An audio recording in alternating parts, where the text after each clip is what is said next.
اللہ اکبر۔ ان پڑھ اور غریب ماں کی یاد میں انہوں نے بڑی خوبصورت باتیں لکھی۔ کہا عالی نسب ہوٹلوں میں کھانا کھانے میں وہ سرور کہاں جو چولہے پر بیٹھ کے ماں کے ہاتھوں سے پکی ہوئی چپاتیاں کھانے میں ملتا ہے۔ عالی جناب، حضرت صاحب، قبلہ عالم، کیا کیا لفظ بولے جاتے ہیں اسٹیجوں کے اوپر، لیکن ان لفظوں کا وہ نشہ نہیں ملتا جو ماں کی زبان سے اوئے ببلو اور اوئے مٹھو میں رکھا ہوا ہے۔ ماں جب یہ کہہ کے پکارتی ہے تو لگتا ہے کہ سارا پیار سمٹ کے ماں کے لہجے میں آ گیا ہے، لفظ نہیں ہے، ماں کے منہ سے شہد ٹپک رہا ہے۔ ماں جب بولتی ہے تو اس کے لہجے میں جبریل بولتا ہے۔ ماں جب مسکراتی ہے تو لگتا ہے جنت کی ساری کلیاں کھل اٹھی ہیں۔ ماں جب پیار سے دیکھ رہی ہوتی ہے تو لگتا ہے عرش سے رحمتیں اتر رہی۔ اللہ نے ماں کے سینے کے اندر وہ محبت، وہ تڑپ رکھی ہے، وہ ایک کائنات رکھ دی ہے الفتوں کی کہ جس کا نعم البدل کیا بدل بھی موجود نہیں ہے۔ وہ پیار رکھ دیا، وہ درد رکھ دیا، وہ درک رکھ دیا، وہ الفت رکھ دی ماں کے سینے کے اندر۔ ایک شاعر ہوا تابش، اس نے ماں کے پیار کو کتنے خوبصورت پیرائے میں بیان کیا۔ ایک مدت سے میری ماں نہیں سوئی تابش، میں نے ایک بار کہا تھا مجھے رات کو ڈر لگتا ہے۔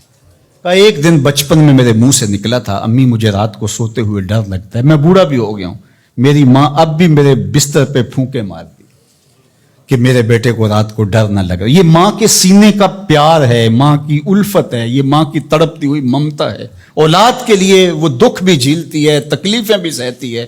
غریب مائیں لوگوں کے گھروں کے برتن بھی مانجنے پڑیں تو اس سے بھی گریز نہیں کرتی۔ شہر میں آ کر پڑھنے والوں بھول گئے ہو کس کی ماں نے کتنا زیور بیچا ہے۔ اس لیے ماں کی کمی انسان بڑھاپے میں بھی محسوس کرتا ہے۔ کبھی ایسا نہیں ہو سکتا کہ انسان کہے کہ کوئی بات نہیں اب میں بڑا ہو گیا، مجھے ماں کی کمی محسوس نہیں ہوتی۔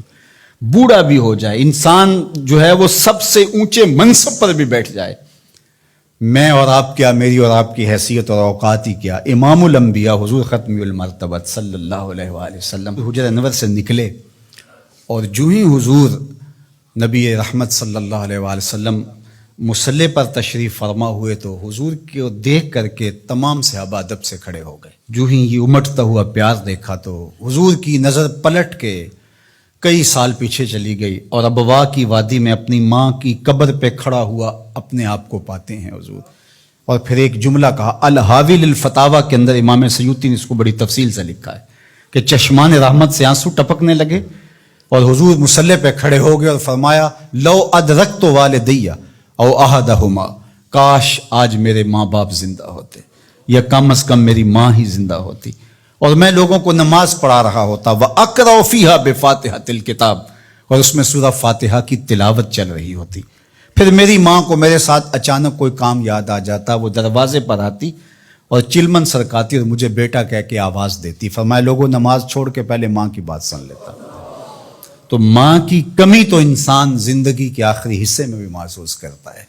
پھر اس سے بڑا منصب کس کا ہو سکتا ہے جو امام الانبیاء کا منصب ہے؟ اتنا بڑا اعزاز کس کا ہو سکتا ہے جو خاتم المرسلین کا اعزاز ہے، جو محبوب خدا ہیں، کونین کے مالک ہیں، لیکن ماں کی کمی کو وہ بھی محسوس کرتے ہیں، ماں و شمع کس شمار میں ہے۔ تو ماں باپ کا وجود اللہ کی رحمت ہے۔ جب یہ سایہ سر سے اٹھ جاتا ہے تو پھر پتہ چلتا ہے کہ بندہ کھڑا کہاں ہے۔ جب گھنے درخت کے سائے میں بیٹھا ہو اور وہ درخت ساری دھوپ اپنے پتوں میں جذب کر رہا ہوتا ہے اور نیچے بیٹھنے والے کو چھاؤں فراہم کر رہا ہوتا ہے، اور اس سے نہیں پتا ہوتا کہ جو مجھے چھاؤں دے رہا ہے وہ خود کتنا جلس رہا ہے، لیکن اچانک جب سایہ ہٹ جائے اور بندہ کڑی دھوپ میں آ جائے پھر اسے احساس ہوتا ہے کہ وہ سایہ کتنا غنیمت تھا۔ جن کے ماں باپ موجود ہیں وہ ان کی خدمت کر کے دنیا اور آخرت کی سرخرویاں حاصل کریں۔ اللہ کی رضا بھی اس میں ہے، رسول اللہ کی رضا بھی اس میں ہے، اور دنیا اور آخرت کی بہتریاں اسی کے اندر پنہاں ہیں کہ ماں باپ کی تکریم بجا لائی جائے۔